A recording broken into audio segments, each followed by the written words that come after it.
ఇబ్బందులు పడుతున్నారు భక్తులు. కాళేశ్వరం సరస్వతి పుష్కరాలకు వెళ్లేందుకు వివిధ ప్రాంతాల నుంచి వచ్చిన భక్తులు పెద్దపల్లి జిల్లా మంతని బస్ స్టేషన్లో బస్సులు లేక తీవ్ర ఇబ్బందులు పడుతూ ఉన్నారు. ఉదయం 6 గంటల నుంచి బస్టాండ్లో బస్సుల కోసం వేచి చూస్తూ ఉన్నారు భక్తులు. ఎంత మొరపెట్టుకున్నా చాలాసేపటికి ఒక్క బస్సు రాకపోవడంతో పరిగెత్తుకుంటూ వెళ్లి ఒకరి మీద ఒకరు పడుతూ బస్సు ఎక్కుతున్నామని భక్తులు ఆవేదన వ్యక్తం చేస్తూ ఉన్నారు. బస్సు సౌకర్యం కల్పించడంలో ఆర్టీసీ అధికారులు నిర్లక్ష్యంగా వ్యవహరిస్తున్నారని భక్తులు ఆరోపిస్తున్నారు.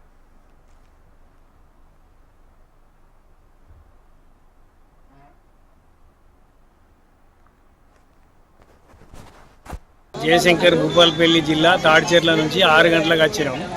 ఇప్పటి వరకు మాకు బస్సులు కరువు లేవు. 500 మంది ఉన్నారు. ప్రతి బస్సుకు ఉరికి టైర్ల కింద పడే పరిస్థితి ఉన్నది.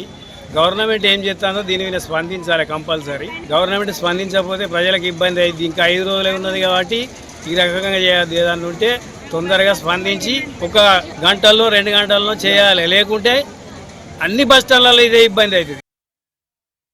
జయశంకర్.